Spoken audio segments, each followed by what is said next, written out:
It is time right now for the New York Yankees ownership, Hal Steinbrenner, to do his job as the owner of the franchise and actually take a real hard look at his team.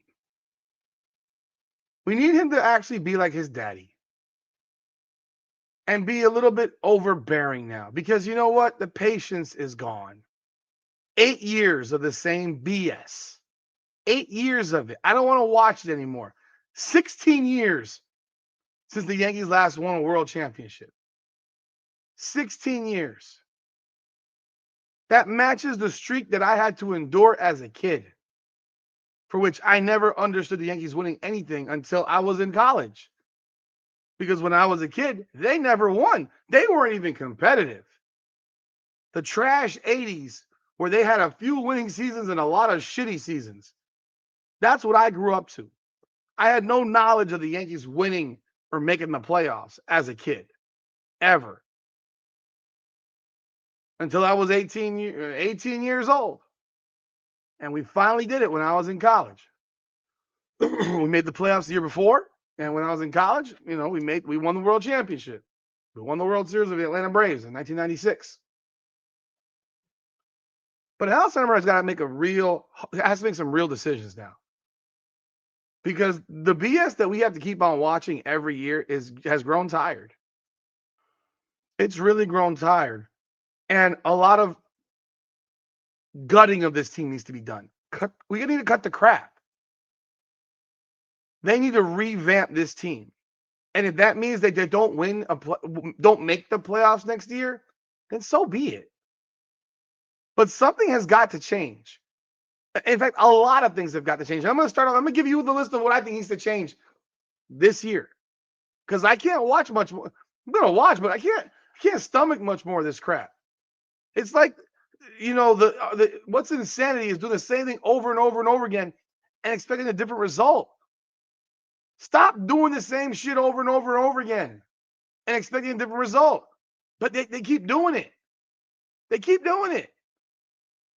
Welcome back, everyone, to another edition of Yankees Unplugged, powered by Coming Out the Podcast. I'm your host, Rudy Rodriguez-Shomont. Hit the like button, subscribe to the channel, ring that bell. Appreciate y'all continued support of the channel. Let me tell you, man, I'm going to start it off real simply. This is the first time in years, since 17, that I can say Aaron Judge had nothing to do with this series being lost. Nothing. Even his strikeout in Game 1. No. I was pissed that day. But no. You cannot blame a guy who went 9 of 15, hit 600, got on base 13 times in 19 at-bats because he had 4 walks. They refused to pitch to him. And then sit here and say, oh, well, Aaron Judge didn't do this or Aaron Judge didn't do that. Nah. Part of the reason he wasn't hitting homers is because they weren't giving him home run pitches to hit. Did he miss a few here and there? Sure. That's baseball. But the man got on base 13 times in 19 plate appearances in this series. A 684 on base percentage. And we're going to harp at the strikeout in Game 1. But in Game 3, if it's not for Aaron Judge, they're not playing Game 4. If it's not for Aaron Judge, the Yankees aren't in the playoffs. Because this team has holes everywhere that Aaron Judge puts a Band-Aid on because of his ability to hit the ball out of the park. The guy should be named MVP this year, and I don't know if he will be, but he should be. And in the playoffs, he was spectacular. Did he hit home runs? No, he hit 1. But you got to have guys that can hit around him, hit in front of him. That was one thing he had last year when Juan Soto hit in front of him. He had guys to drive in because Juan Soto got on base 40% of the time. So while his season this year to me was just as good, it was a much harder season because he didn't have anyone ever on base in front of him. Never. For years, the Yankees have lacked a real leadoff hitter. For years. Years. A real leadoff hitter. A leadoff hitter gets on base. sets the table for the big guys. Yankees don't have that. The Yankees have Trent Grisham, who hits 230. Hits home runs, but hits 230. And in the playoffs, Trent Grisham, in this series, Trent Grisham was 2 for 17 with 5 Ks. Trent Grisham would not have been hitting the last 2 times he came to the plate last night. Anthony Volpe should be your leadoff hitter. Should be. Because he fits the mold of a leadoff hitter. 5'8", 5'9", 180. If you choke up on the bat, spray single guy, he could be like he could be like a Wade Boggs, a Tony Gwynn. Again, blasphemous. I get it. It's a blasphemous thing to compare. But that's what he should be trying to be. Because he's not a power hitter. But for some reason, he thinks he is. Despite being 5'8" and 180 pounds. And so what does he do? He gets the biggest goddamn bat, waggles the motherfucker like this, doesn't choke up at all, and is always swinging as far and wide as he can with no interest in making contact with the ball. His only interest is to hit a homer, so he's going to strike out a truckload for someone that size. That's embarrassing. And striking out 11 times in 15 at-bats. Anthony Volpe, there you go. 1 for 15. Jazz Chisholm, 2 for 14. 2 strikeouts. But every time Jazz Chisholm comes to the plate, he's trying to hit a homer. He hit 1 in game 3. Beyond that, what did Jazz Chisholm do? Jazz Chisholm has a man on first. I forget what inning it was. I think it was the 5th inning of yesterday's game. Hits a ground ball where if he just sprints to first, he breaks up a double play. But because he's jogging and he's just too cool to try hard, he's thrown out by 3 steps because he's not sprinting to first base. Should have easily been safe. Never sprinted the entire run down the first base line. Double play ball ends the inning pretty much and takes the Yankees out of any chance to do anything that inning. Remember, he's supposed to be one of the Yankees speed guys. Austin Wells, 3 of 13, 3 Ks. Cody Bellinger, the guy who was supposed to make contact behind Aaron Judge. It was fitting that he struck out the final at bat of the series. 3 for 16, 4 Ks. He has that meaningless home run in game 2. Who cares? They're down 11-0. One of his hits was a bloop that landed in between 3 guys. Or was that the Red Sox? I don't even remember anymore. But he did nothing. Giancarlo Stanton, 4 of 16, 4 Ks. Again, useless. You got all these guys combining with 15 of 91. Did I leave anybody out? No, I got them all. 15 of 91, and Aaron Judge goes 9 of 15. Aaron Judge gets on 13 times in 19 plate appearances. So let's start with what needs to happen right now. It probably won't, because if it doesn't, it'll just tell me what to expect again. Anthony Volpe needs to be gone. He can't be back in New York. He needs a fresh start somewhere else. This guy is the same player or worse than when he was a rookie. He's not been developed. His hitting is exactly the same. His fielding is absolutely substandard. And I've seen enough. And the disappearing job in the playoffs, bye. You're not needed. Giancarlo Stanton. I don't know how you dump his contract, but find a way to dump it. One, he's always injured in the regular season. He can't play the field. He can't run. He's a liability everywhere. If you look at his last month of the year, the dude was in such a slump, it was ridiculous. And that shit carried over into the playoffs. They got to find a way to get rid of Giancarlo Stanton. Jazz Chisholm. He's all fluff and flair, but no substance. Another guy who should be hitting for singles and doubles instead is always uppercutting every pitch, trying to hit it to kingdom come, and strikes out way too much for a guy who's 180 pounds soaking wet, if he weighs that much. It's ridiculous. 2 for 14. And his fielding leaves a lot to be desired. He's lazy. The fact that we're dealing with a guy who, in my opinion, is exactly the reason why the Yankees did not keep Gleyber Torres. The Yankees did not keep Gleyber Torres because he was lazy, because he didn't sprint to first, because he was a shit fielder. For every reason that Jazz Chisholm should be out of here. Because if you're going to dump Gleyber, who's still playing, by the way, in Detroit, why the hell would you keep Jazz Chisholm? Trent Grisham. Trent Grisham, there was a streak where he was looking incredible. And if you look at his season for his career, you know who he reminds me of? And some people will like this, actually. I'm sure of it. He reminds me of Aaron Hicks. Reminds me of Aaron Hicks. He was a nothing player, not a big name guy, good defensive center field. I think Grisham won a gold. I think he won a Gold Glove. I'm not sure. Let me check. You look at his seasons. Look at his seasons in San Diego. He hit 242 in 21. He hit 184 in 22. 184. The man played 152 games. And he hit 184.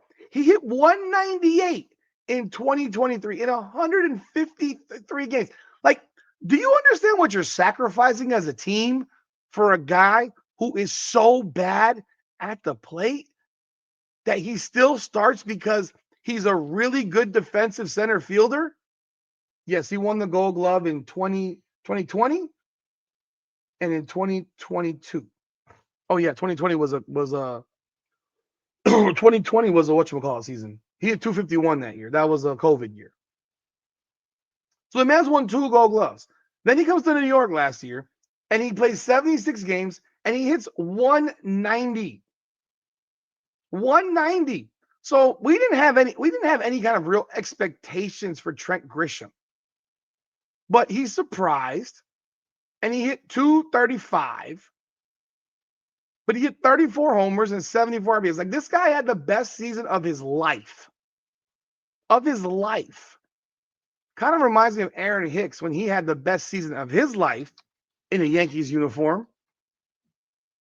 And if you look back at it, he had that year where he went for 27 homers and 79 RBI and hit 248. And after that, we gave him a contract for 7 years, $70 million. And he was an absolute freaking disaster. Turned into complete dog shit. Horrendous. This past year in LA, as a member of the Angels, he played 18 games. I don't know if he got hurt. I don't care. Played 18 games and he hit 140. The Yankees cannot re-sign Trent Grisham. He's Aaron Hicks part 2. Please do not make the mistake. Please do not go there. I don't care how good of a center fielder he is defensively. He is an absolute disaster hitting the ball. Especially when it matters. Especially when it matters. Austin Wells, 3 for 13, 3 Ks. Another guy, a 210 hitter. He is not panned out at catcher. And I really believe the Yankees have to really consider replacing all of these guys. The only guy I would bring back is Cody Bellinger. I would bring back Cody Bellinger because, end of the day, he still is a solid player. He did hit like 270. He was solid. He was solid. He struggled in the postseason, unfortunately. The wrong time to do that, but he's solid. The rest of these guys, get rid of them. Get rid of them. And I'm not even talking about going into the bullpen yet. Luke Weaver, get rid of him. I'm barely looking at the bullpen. I'm looking at the guys that play every day. If you tell me that I got myself a 19-game winner, an 18-game winner, and I got a phenom like Cam Schlittler as my first 3 starters, We're supposed to win. Now, next year, you're adding Garrett Cole back to that mix. Now you're talking about Garrett Cole, presuming he pitches the way he can pitch, Max Fried, Rodon, and Schlittler. That's as good of a starting 4 pitchers as there is in baseball. Probably the best. But when your bullpen stinks, your manager manages by a book and by analytics and doesn't actually manage by the way the game is played, well, then you'll pull guys out in the 5th inning, the 6th inning, burn your bullpen out, and eventually they start blowing games, which they did a lot of this year. I'd bring back Devin Williams. He started to look really good as the season went on. I'd bring back David Bednar. I'd bring back David Bednar. I would bring back a few guys.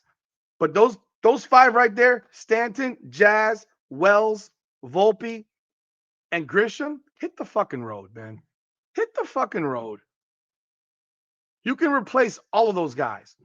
Anthony Volpe specifically, you need to find a goddamn shortstop that plays shortstop, who's already in the majors, who's already been successful. I can't go through this project of development and praying that we find the next Derek Jeter. He ain't coming. He ain't coming. So I don't know whoever in the minors is, Spencer Jones or whoever they got down there that they've been talking about, that I've heard.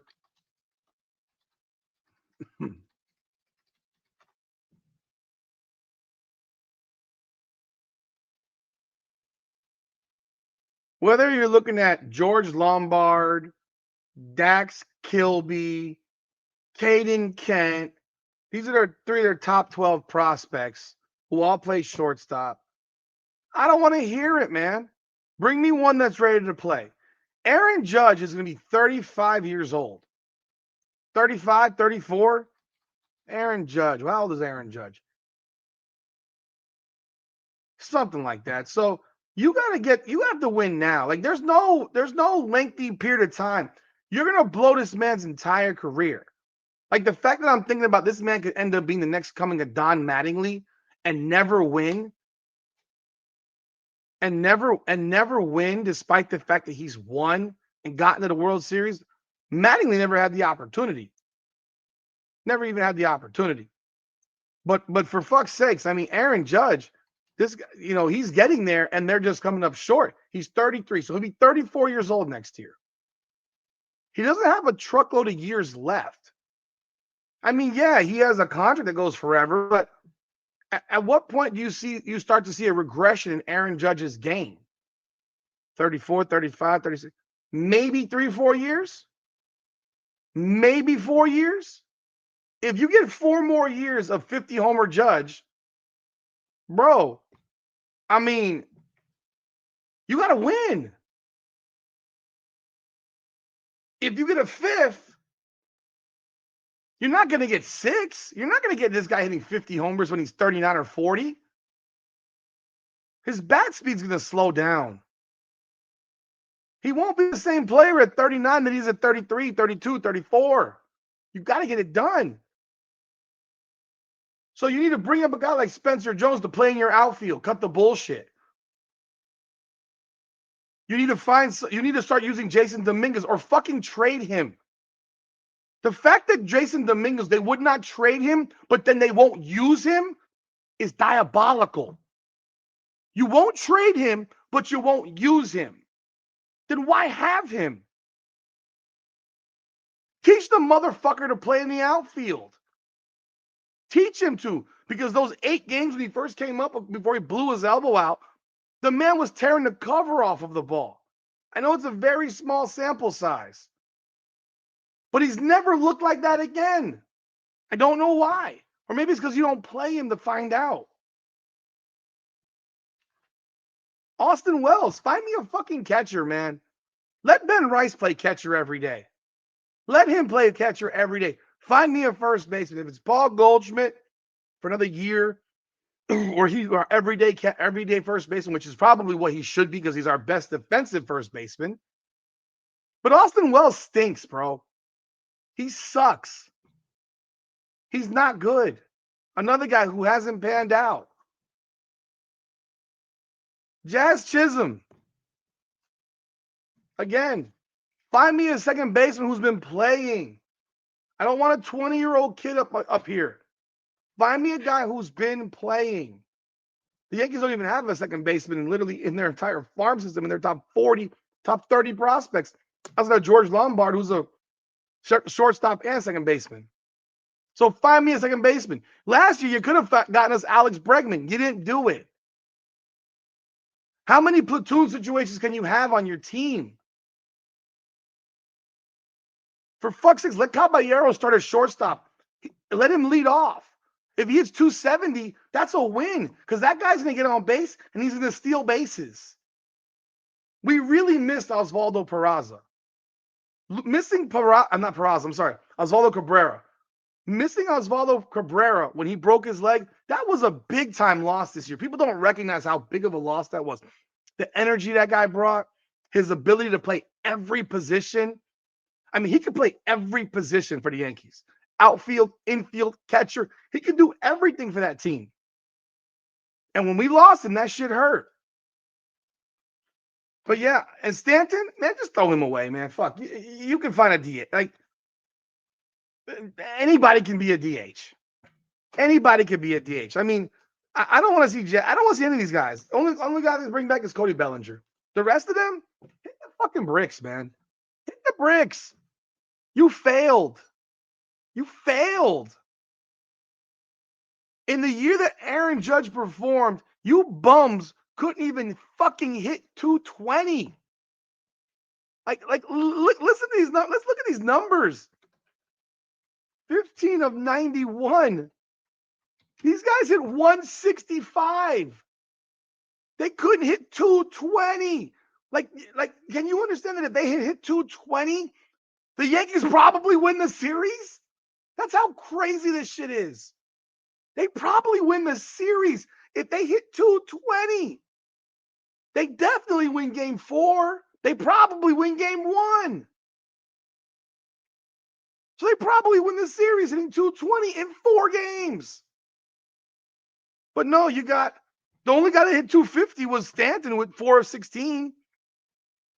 Jazz Chisholm, 143. Volpe, 67. Wells, 231. Okay, he's over 220. Bellinger, 188.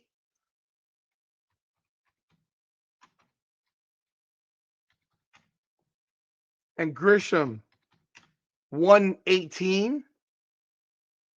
This is trash.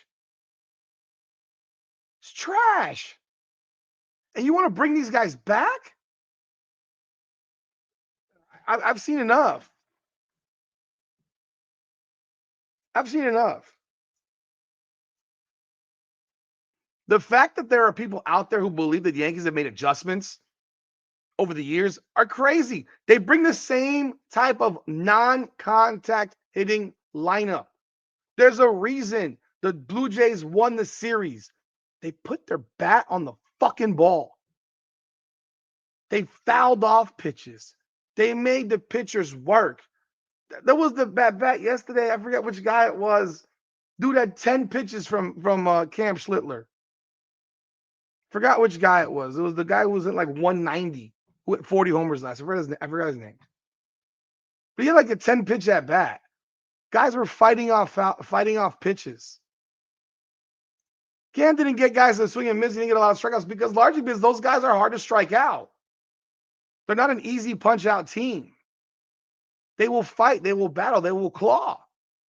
And if you don't do something about, I don't know. Unless you throw the perfect fucking pitch, they're going to foul a whole bunch of shit off. And they're going to make you work. That's something the Yankees used to do. That's what the Yankees used to do. Doesn't happen anymore. You got a bunch of 220 hitters or lower on your roster. I mean, it's crazy, bro. It's crazy. Those are my thoughts, man. You got to dump them 5 dudes plus Luke Weaver. Get rid of Luke Weaver's ass. Get rid of him. He's dunzo. The fact that Aaron Boone pitched that guy to 6 hitters, I mean, that was the one game in this series where I really was pissed at Aaron Boone. That game one where he put Luke Weaver in that game, I wanted to scream. That was ridiculous. It's utterly ridiculous.